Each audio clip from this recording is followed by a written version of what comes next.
estar aqui com vocês.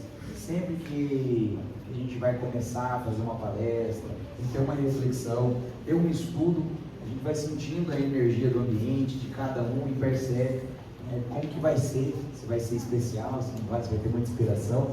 E quando eu chego aqui, a energia de cada um de vocês, conectada, vibrando, energias por todos nós.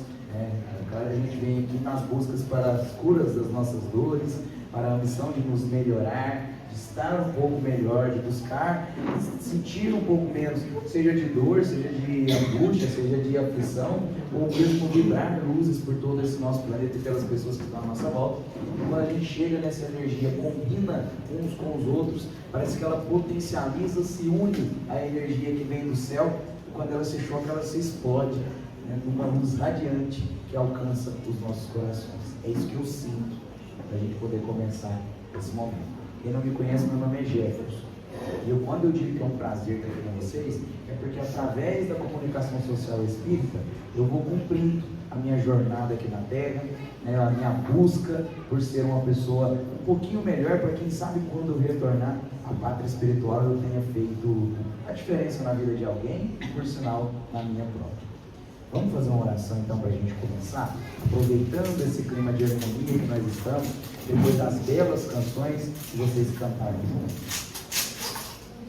Amado Mestre Jesus, nosso guia e modelo, neste momento que estamos aqui reunidos em Teu nome, a fim de buscarmos instrução, amparo e auxílio, a fim de vibrarmos luzes de proteção para as nossas vidas, as vidas das nossas famílias, daqueles que estão à nossa volta, a fim de vibrarmos boas energias para todo esse nosso planeta.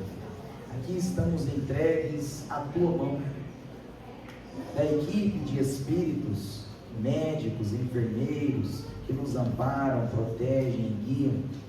Pedimos aos mentores desta casa que possam nos abençoar, nos instruir, derramar luzes de bênçãos que emanam direto de Deus sobre os nossos corações neste momento, para que a noite de hoje seja maravilhosa. Que assim seja.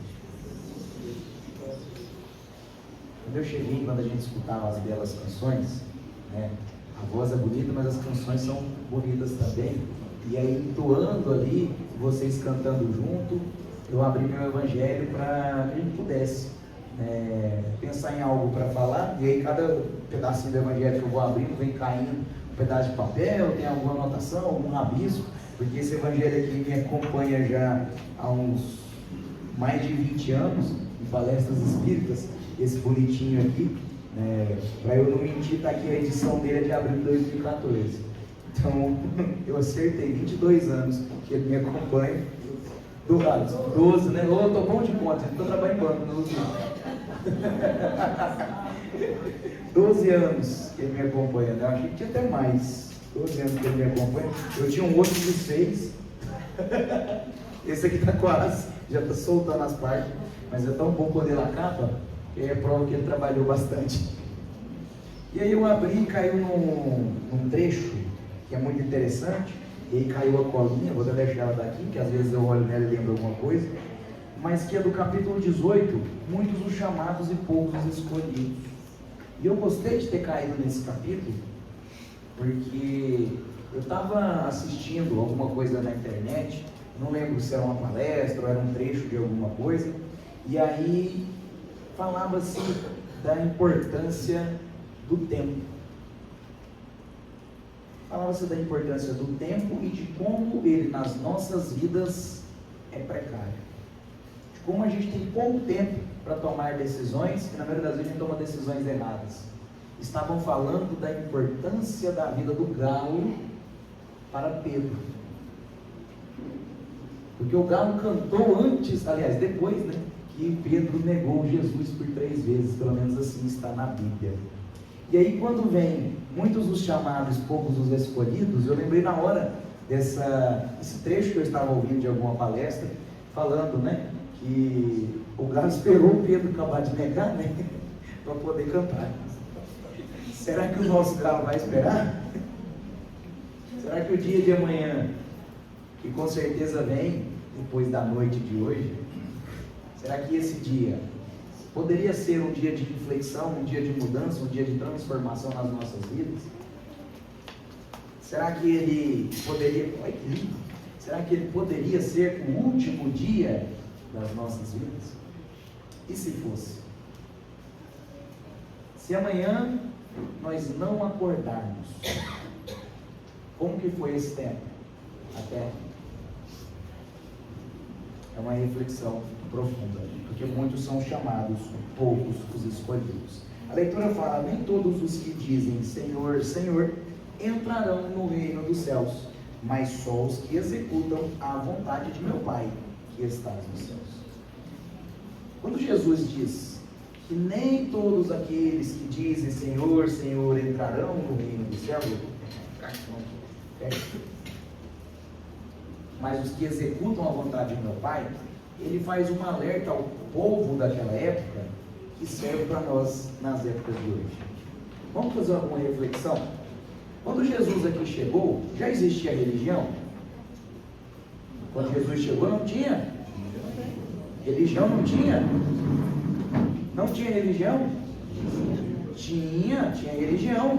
A religião está presente com o homem desde que o homem chegou à terra, porque o homem começou a perceber, enquanto encarnado, que algo fugia à sua própria força, que algo acontecia independente de sua vontade.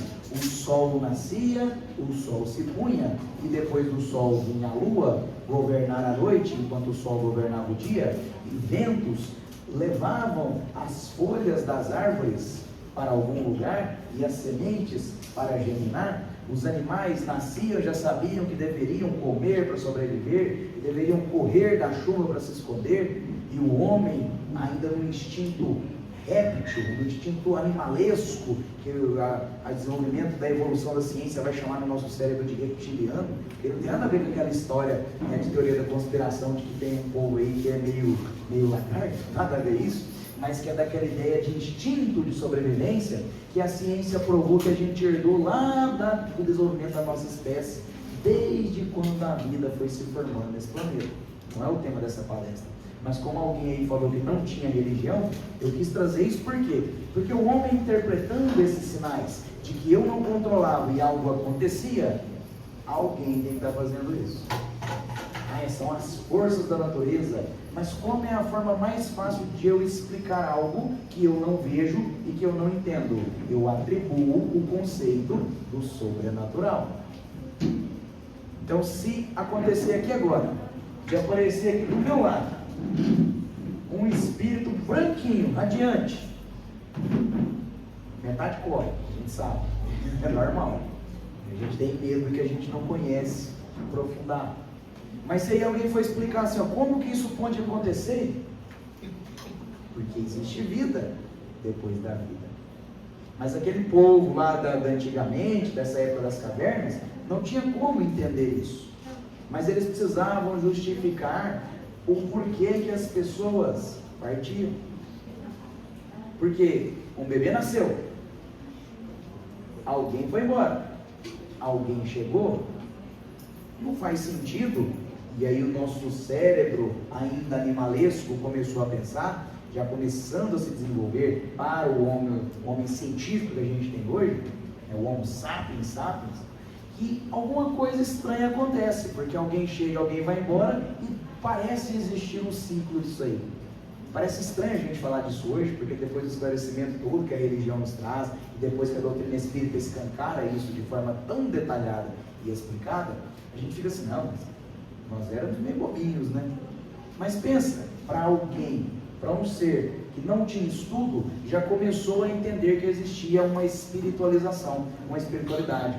Será que é porque bastava observar? Ou porque esse espírito, agora encarnado em corpo, começa a lembrar um pouco, rompendo as barreiras do esquecimento do passado, da sua vida verdadeira espiritual? Na época de Jesus, já estava muito mais avançado. Jesus, nos contemporâneos, nos recebeu aqui na terra no momento da chegada dos homens adâmicos, são descendentes de Adão, Olha que legal, parece que casa lá com a Gênesis da Bíblia, né? Mas nada a ver com o paraíso, nada a ver com o escolhido de Deus que perde a oportunidade. Historinhas, né, que vão sendo desenhadas de um para o outro, para o outro, para o outro, para o outro, e aí vão se deturpando um pouco. Não estou aqui fazendo juízo de valor de quem acredita, quem não acredita, do que está, do que não está. Na Bíblia, no Velho Testamento, tem isso lá.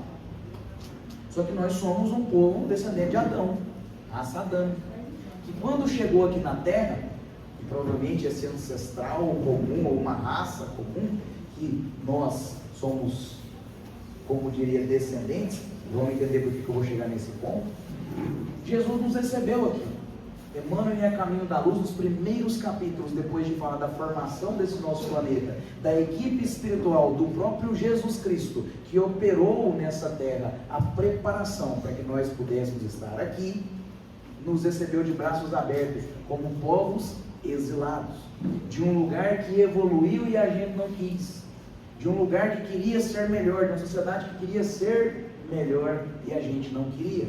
E aí a gente desolado, com aquela sensação de paraíso perdido, mais uma vez lá no Gênesis, fomos recebidos aqui pelos braços abertos do Cristo, como filhos escolhidos, como irmãos no caso de Jesus, mas como filhos escolhidos de Deus, para habitar essa terra e continuar a escala de evolução. Se nós já somos escolhidos para estar aqui, já posso considerar que muitos são chamados. Porque todo mundo veio para cá. Todo mundo que está aqui comigo hoje, encarnado ou desencarnado, veio aqui para a Terra. Porque a gente está conectado aqui nesse planeta. Se alguém for extraterrestre, levanta a mão que eles estão procurando. Tem um cara lá do sul que diz que viu, então é bom que já agiliza as coisas. Mas brincadeiras à parte, quando Jesus aqui veio, porque ele prometeu que a gente estava desolado, com medo, o que vai acontecer, a mudança é difícil, Jesus prometeu, eu vou preparar o caminho, e aí um dia eu vou com vocês e mostro esse caminho. E de fato Jesus preparou, porque ele nos enviou vários e vários profetas. A Bíblia no Velho Testamento traz vários livros de profetas e várias profetizações da vinda do Messias. Então a religião já existia na época do Cristo. E há muitos e muitos anos. E Jesus falava para religiosos, quando ele diz que muitos os chamados, poucos os escolhidos. Porque nas sinagogas estavam cheias, nos templos, de fariseus, que são os doutores da lei, que estudavam a Torá de Moisés.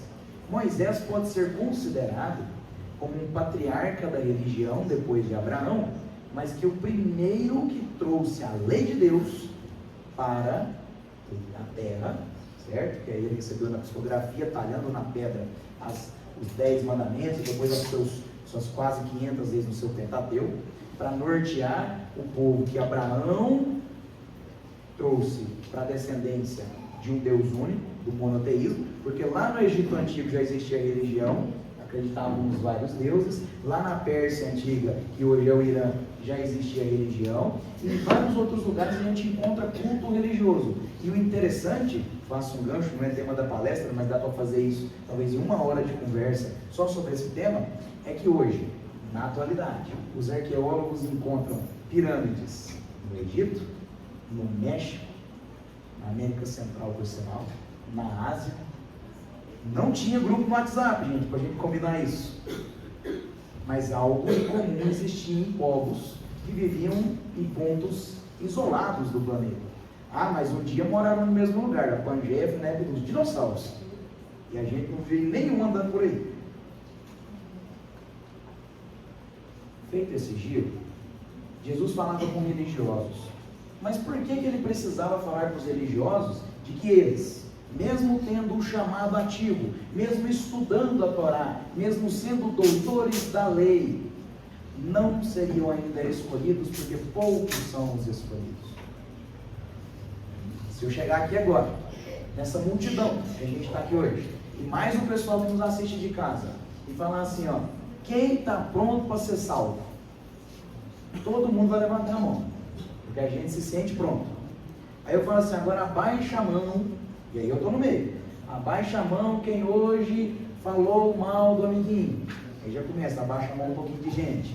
Quem hoje brigou no trabalho, eu já abaixo um pouquinho. Quem hoje brigou dentro de casa, abaixa um pouquinho. Quem hoje, aí eu chego no nível, todo mundo abaixa a mão. Quem hoje pensou mal de alguém, de alguma coisa, eu diria reclamar. Aí acabou, todo mundo baixa a mão.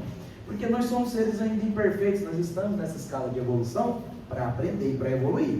É o mesmo que eu chegar para uma criança que ainda nem aprendeu a falar direito e exigir dela uma redação do Enem. O nosso pai e a nossa mãe, no momento que a gente está ali no começo da alfabetização, no começo do aprendizado, a criancinha que veio para o mundo, esqueceu tudo que viveu, foi compactada num corpinho pequenininho para aprender tudo de novo, para que através da humildade de ter que aprender do zero a vida, comer sozinho, no banheiro sozinho, andar sozinho, falar, interpretar, ela teve que fazer aquilo tudo de novo. Faz parte da nossa jornada de reencarnação através da humildade, da caridade de Deus conosco. A mãe espera que aquela criança que está fazendo as primeiras palavras faça uma poesia. O que mãe e pai faz, gente? O menino chega lá falando um negócio, um dialeto. Quem tá lá do lado fala assim, eu não entendi nada que esse menino falou. Aí a mãe falou assim, não, ele quer água. Ele está com fome.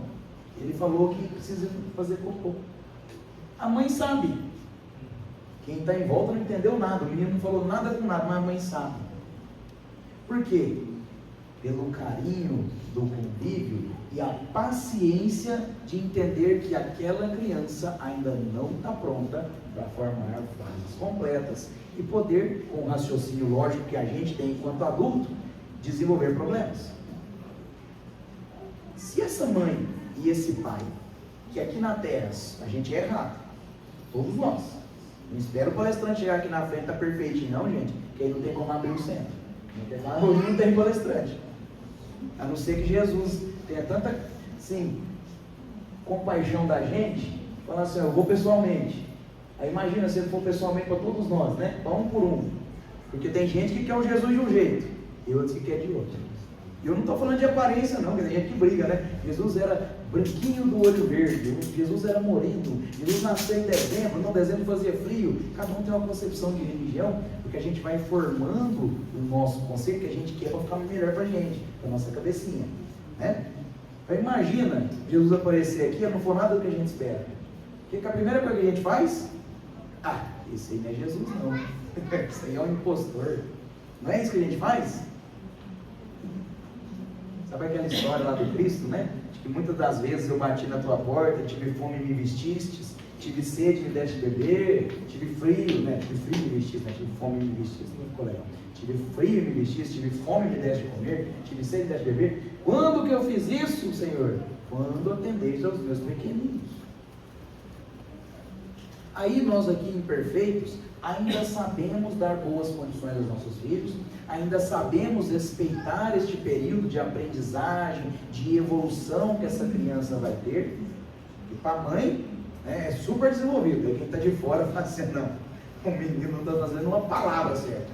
Nem mamãe não está falando certo. Eu posso falar isso porque, segundo a minha família, eu comecei a falar com 2 anos e meio. Acho que é por isso que eu não parei mais. Estou descontando o tempo que faltou. Então, pensando assim, imagine o nosso Pai Celestial. Imagine Deus, que nos criou em essência para a evolução, sabendo que seríamos imortais. Porque aquela mãe, ela tem paciência, porque ela sabe que aquele período da infantilização, do 1 até os 4 anos, já vai passando e vai melhorando, começa a falar frases mais completas, a esperança do desfraude, né, que vai sair da fralda e começar no banheiro sozinho, vai facilitar um pouco a vida. A mãe não tem essa esperança das coisas acontecendo, e isso não passa assim. Se eu perguntar para qualquer mãe que está aqui, ó, seu filho, para você, ainda é o bebezinho da mamãe? Toda mãe vai falar que é. Toda mãe vai falar que é. Pode estar um marmanjo, mais velho que a própria mãe, talvez, porque tem gente que rodou na estrada de terra, né? A mãe está conservada, o filho está lá já acabadinho, e a mãe fala, não, esse aqui é meu neném, meu bebê, meu menino, minha menina. Esses dias eu e minha esposa, a gente ria, porque a gente estava conversando com a senhorinha de uns 60 e poucos anos, e ela falou assim, ó, eu estava indo numa festa, só que eu falei para minha mãe que eu ia na palestra. Mãe vive. A gente só não fica, a gente fica velho, mas as hábitos não mudam, né? porque minha mãe ia ficar preocupada de eu estar aqui. Porque ele estava lá no churrasquinho. Ela não dorme. Então eu falei com ele na palestra. Palestrante bom do centro. Olha pra você ver. A senhora de 65 anos. A filha, tá, gente? Não é a mãe, a filha. A mãe já está passando dos 8, dos 90. Mas brincadeiras à parte, esse tom mais descontraído é para a gente poder entender que nós somos seres imperfeitos. E mesmo sabendo que o nosso tempo aqui é curto, é rápido, as coisas passam rápido, a gente tem paciência de esperar. Agora pensa Deus, que nos criou imortais, sabe que vamos viver na eternidade, que o nosso espírito nunca morre. Então pense que o tempo de uma criança de 1 a 4 anos, para Deus seja talvez de 1 a 4 milênios, 4 mil anos. Que o tempo da nossa vida, de 80, 90, 100 anos, para Deus possa ser 100 mil anos.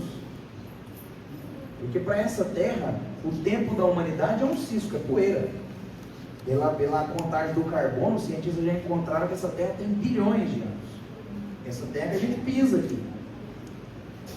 Tem árvore ali, ó, talvez no Parque Sabiá, que volta, que se você for cortar a árvore, ela está lá com 100 gominhos um depois do outro, assim, ó. Né? E Jesus já era Jesus nessa época. Bem lembrado. Para Deus, isso aqui foi um pulo. Para a gente, talvez a gente é mais novo que a árvore muito tempo. E ela está ali ainda. Então, considerar que Deus, sabendo que nós somos imortais e infinitos, Ele vai ter uma paciência muito maior que a dessa mãe, não vai? Porque para Ele o tempo passa num piscar de olhos. Então Ele nos perdoa, nos ajuda. Só que aí Jesus vem fazer um alerta, porque a gente pensa, e voltando para muitos dos chamados, poucos dos escolhidos, que simplesmente, porque eu venho no centro, senta bumbumzinho na cadeira, escuta a palestra, vou lá dentro, recebo o passe, vou ali dentro, recebo o tratamento, ou mesmo, faço até mais, em vez de vir escutar a palestra, eu venho fazer a palestra, ou vim dar passe, ou vim atender quem ali chega através da minha mediunidade. Eu estou salvo, porque eu estou trabalhando para Jesus. Se eu te falar que talvez a dívida que a gente tem não está assim, nem perto de pagar com isso aqui. É a mesma esperança de estar devendo lá naquela loja que parcela em 12 vezes, eu não falo mais que eu estou no YouTube. Já cortaram o vídeo meu porque eu falei o nome da loja. Mas é aquela que tem um banheirinho, quer pagar quanto? Eles parcelam em 12 vezes na televisão. Aí você tem a esperança que pagou a primeira, quitou a dívida. É isso que a gente vem aqui na Terra fazer, né? A esperança de que uma encarnação, outras 10 que eu fiz coisa errada no passado, está tudo bem. Mas ninguém está aqui por castigo, ninguém está aqui por karma, como a gente pensa. E essa é uma ideia errada de Deus. Jesus nos mostrou isso.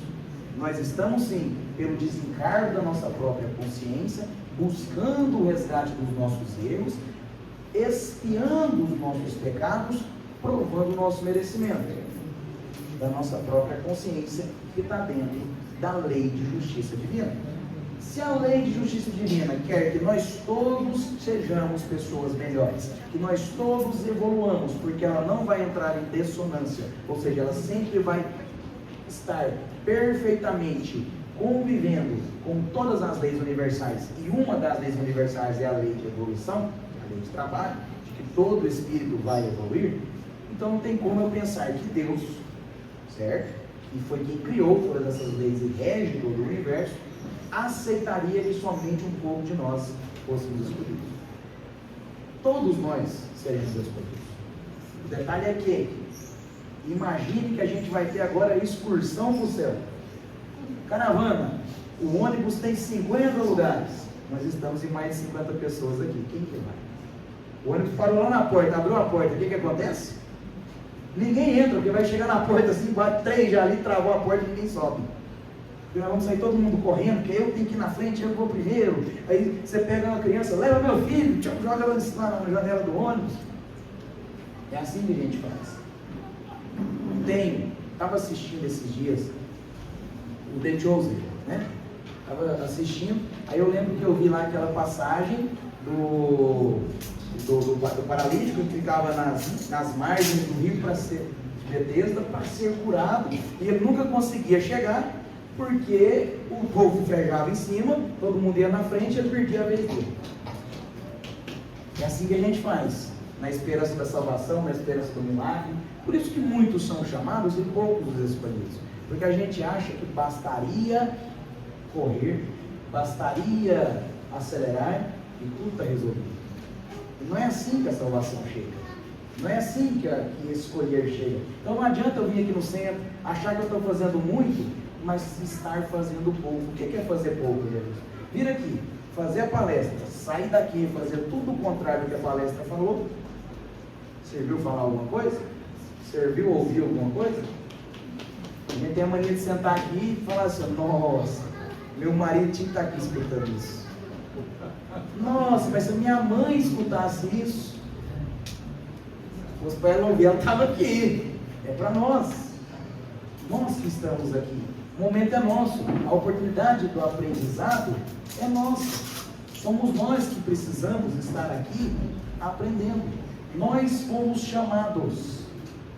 Agora vamos saber se nós vamos ser escolhidos, porque mais à frente dessa leitura tem esse pedaço aqui, ó. A árvore é boa sempre. Uma árvore boa não pode dar maus frutos. Da mesma forma que uma árvore má não pode dar bons frutos. A árvore da vida é boa sempre. Porém, os jardineiros, contudo, são maus. Imagine que nos foi permitido estar aqui, nessa terra, para evolução. E a árvore da vida nos foi apresentada para que pudéssemos viver e entender que dos frutos dela encontraríamos um consolo, encontraríamos luz para continuar a nossa existência. Porém, muitos esperam encontrá-la exuberante, com os frutos bonitos para eu chegar, colher, morder e comer. Só que quem aqui sabe plantar? Levanta a mão para mim quem sabe plantar alguma coisa. Em casa tem plantinha. É fácil cuidar dessas plantinhas? A gente põe a semente, joga água, aí o sol vem, queima, ela não nasce. Ou ela nasce, o sol vem, queima, muda, ela não nasce. Ou eu ponho água demais, ela apodrece a raiz, não cresce. Ou ela lá dá os frutinhos bonitinhos, vem a lagartinha, come o fruto, derruba. Vem a mosca, fica lá em cima, perdeu o fruto. Vem o passarinho, come o fruto, vai embora. Não é fácil cuidar. Quanto mais doce o fruto, mais praga vai ter, mais alguém querendo ele vai ter. Não é aquela frase que a árvore mais... que é? A árvore mais produtiva é a que toma mais pedrada. Aí a gente recebe a árvore da vida e acha que ela vai vir bonitona de frutos. Aí quando chega lá, ela está cheia de fruto, mas em volta tem tanta praga. E às vezes nós mesmos não é que somos as pragas. Nós mesmos somos uma lagartinha que vai lá dar o problema. E aí o pessoal que é da agricultura mesmo, que planta agricultura mesmo, né? O que eles fazem para combater as pragas? Defensivo, né? Seja defensivo químico, defensivo orgânico, mas defensivo. Vamos colocar essa questão na nossa vida. Nós plantamos sementinhas em nosso coração que a gente colheu da árvore da vida. E aí começa a chegar as pragas. O que são as pragas na nossa vida? A gente não responde meu marido nem minha esposa. Não é isso. O que são as pragas na nossa vida? A inveja, o orgulho, o egoísmo, a vaidade, a vingança. Como que eu estou combatendo essas pragas? Porque o cara lá da agricultura, se ele estiver combatendo a praga com o que alimenta a praga, o que acontece com a praga? Ela fica maior. Não é à toa que aqueles gafanhotos que estavam vindo naquela época para o Brasil não eram desse tamanho. Por quê? Porque eles tinham comido tanto, evoluído tanto, que eles estavam parecendo quase já um gato. Agora, se eu vou dar para essas pragas algo que as combata, vai chegar uma hora que elas acabam. Se em vez de eu dar comida para a vaidade, e o que é comida para a vaidade?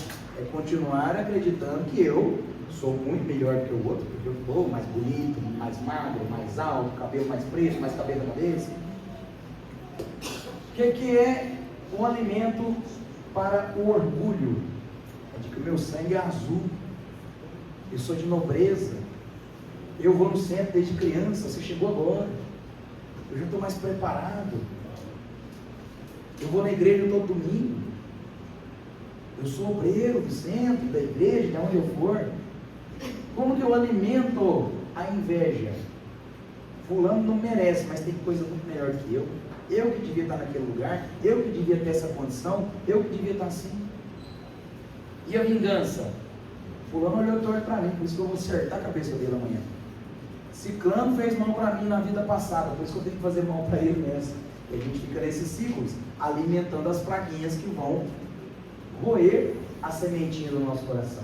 E quanto mais essa sementinha vai florescendo e apresentando a sua, vislumbrando a sua luz, irradiando a sua luz, mais as pragas querem ela, porque a árvore boa é a que toma pedrada.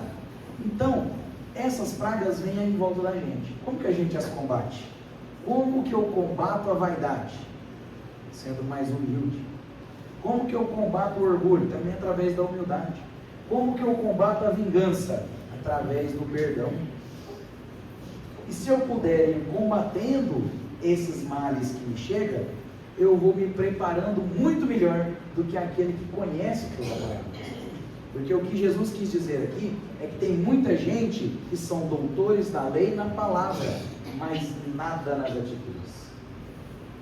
Tem poucas pessoas que, na verdade, colocam em prática tudo o que deveria ser colocado quando se fala em ser cristão. E algumas, inclusive, nem cristãos não são, nem religiosos não são. Aí é que é o principal problema. Porque se a gente vem aqui no centro, escuta, recebe paz, faz o culto em casa e não pratica o amor de Cristo pelo próximo, pelas nossas vidas, a resignação diante dos tormentos e das dores que nos cercam, nós estamos perdendo tempo. Aliás, ele primeiro praticava, depois ele falava. Mas se a gente vem aqui, escuta, não põe nada em prática, nem um pouquinho, nós estamos perdendo tempo. Aí nesse caso o ateu está melhor, porque ele não está nem tempo perdendo, não está, né? Brincadeiras à parte, gente. Mas é preciso, a gente finalizando, entender que aí eu vou voltar naquele comecinho que eu falei, eu gosto de começar a abrir nos leques, depois eu venho fechar neles, de vez em quando fica uma ponta solta para vocês cobrar a luzinha para me ligar. Chama o Jefferson para eu voltar, que ficou ponta solta lá. Se amanhã eu não abrir os olhos, se amanhã quem acordar do meu lado ver que eu não acordei, qual legado eu deixo para quem ficou? O que é que quem ficou vai falar de mim? Não aquela história lá na beira do caixão, não, de que parece que está dormindo, está bonito, era tão bonzinho, passou a vida inteira, me dá trabalho, não sei o que, você devia sumir, aí depois está lá no caixão, nossa, eu queria ir junto, se cair lá junto, pelo amor de Deus, me tira daqui. Não é isso. Qual legado eu estou deixando para os que ficam? O que eu ensinei para os meus filhos? O que eu trouxe de tranquilidade para a vida deles? O que eu trouxe de salvação para a vida deles? Mas para os meus filhos eu deixei bem feito, mas para o vizinho eu não deixei não. Por que não? Para os meus sobrinhos também não. Para que eu ia ensinar? Eu tinha que ensinar meus filhos, os outros com as mães que cuidam. Somos todos irmãos. Somos todos filhos do mesmo Pai, da mesma essência, e estamos na mesma condição. Se nós não nos ajudarmos, como receberemos ajuda? Se eu não ajudo o próximo, como o próximo vai me ajudar? Se eu não amparo o mundo para ser um mundo melhor para o outro, como que o mundo vai ser melhor que para mim? Qual legado eu vou deixar para quem está ficando? É o primeiro pensamento, se amanhã eu partisse. Porque aí acabou. Porque aquele corpo vai para a terra, os vermezinhos vão corroê-lo e não vai sobrar nada dele. Nada. De vez em quando sobra um ossinho. Quando vai virar múmia, né? virar estudo no museu daqui milhares de anos, igual a gente tem hoje. Mas é muito de vez em quando. Quem já teve a experiência de ir no enterro, onde se abre uma urna para colocar um parente, de alguém que já partiu há muito tempo, sabe que de vez em quando, para os mais velhos, que hoje eu já tenho tempo que eu não vejo isso, só saía as alças do caixão que era de ferro, de bronze, né? Porque a madeira não tinha, roupa não tinha, carne não tinha, nem osso tinha mais. Hoje em dia nem sai mais, porque agora tudo é feito, coisa para acabar, né? Do corpo não sobra nada, porque a terra aproveita tudo, a gente vira adubo, para que essa terra continue crescendo. Porém, Deste corpo, no momento do falecimento, se desprende uma energia maravilhosa que nós chamamos de espírito, que é formado de luz, e se ele não está irradiando, é porque nós mesmos colocamos as casquinhas do pecado, da vaidade, do egoísmo, do orgulho, nele para tapar a nossa luz. Então basta que a gente vai tirando essas casquinhas para ele voltar a brilhar. E este espírito emana luz e é imortal. Aí vem o segundo pensamento, se eu não acordar amanhã. Qual é o maior medo de todo espírita? É morrer com um grau. O maior medo. E nós vamos todo mundo, mão dada, inclusive. Porque nós já vimos um grau, gente. Nós não estamos num lugar tão bom assim. Apesar que a Terra, eu acho que dá para ser muito feliz aqui. Eu sou muito feliz aqui. Nós vivemos num grau. Uma passadinha lá, talvez mais rápida, mais devagar. Vai depender. Como é que eu estou depurando essa vida aqui? Talvez eu passe e nem veja. Passei dormindo, acordei já num lugar bonito. Porque o sonho de todo mundo, depois que foi lançado o livro Nosso Lar, principalmente depois do filme, né? Porque o filme deixa muito visual, é acordar em nosso lar. Como se o nosso lar fosse o lugar mais belo do planeta. Do planeta pode até ser, né? Mas da existência, não sei. Tem muita coisa boa para a gente ver, tem muito lugar belo para a gente poder descobrir na imensidão da criação. E todos nós queremos ir para lá. Então o pensamento que deve ser na minha cabeça depois do meu legado aqui na Terra é: onde eu mereço estar? O que eu fiz para merecer estar em algum lugar melhor? O que eu fiz para estar em algum lugar melhor? E aí vem o terceiro pensamento, que aí termina a palestra de hoje. O que eu vou continuar fazendo? Porque se eu não fiz até hoje, está na hora de começar. Sempre é hora de começar. Ah, mas está difícil. Eu não vou gastar os 5 não, você fica tranquilo. Eu acho. Sempre é hora de começar. Seja aqui encarnado, seja depois do desencarne. Nunca estou perdido, porque o caminho foi desenhado pelo nosso Criador. Se eu não estou enxergando, basta que eu abra os olhos do meu espírito, não esse da carne, porque às vezes esse da carne funciona pouco ou não funciona. Abrir os olhos do meu espírito para enxergar o caminho que os escolhidos têm que trilhar. Muitos são chamados, poucos os escolhidos. Façamos de tudo, a todo momento e a cada segundo, para estar no grupinho dos poucos. E estar no grupinho dos poucos é sofrido. Porque se o grupinho dos poucos é formado de Chico Xavier, Luiz Barçanufo, Divaldo Franco, Bezerra de Menezes, aí eu falei um pouco mais espírita, vamos para o outro lado, Irmã Dulce, Madre Teresa, Gandhi, Joana de Ângeles. Se esses são os poucos, me desculpa, gente, nós não estamos fazendo nada. Então que a gente possa tentar ir circuindo de pouquinho em pouquinho, nas nossas condições, degrauzinho por degrauzinho, nesse grupinho dos poucos, para que a gente possa irradiar de verdade a luz que esse nosso Espírito tem. Que Jesus nos abençoe hoje, amanhã e sempre os nossos corações, para a gente estar em paz, apesar das aflições. Fechemos os nossos olhos, para a gente poder fazer mais uma oração, agradecer a Deus a inspiração e a instrução, para a gente passar para a segunda parte desse trabalho. Respirando então profundamente, aliviando o coraçãozinho, preparando o Espírito. Amado Mestre Jesus, através do Teu exemplo, podemos estudar nessa noite, ressignificando em nossos corações o que é de fato ser cristão, o que é de fato ser espírita.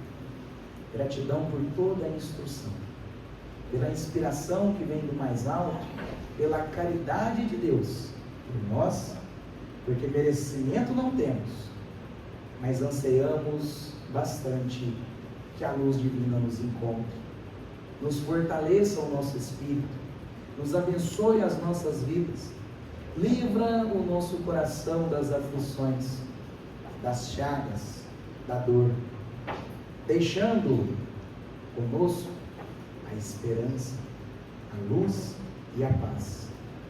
Confiados de que em todos os dias somos amparados por uma infinidade de seres que nos amam, ao qual não podemos ver, mas também carregamos muito irmãozinho, bastante irmãozinhos, a quem devemos tanto e esquecemos de pedir perdão.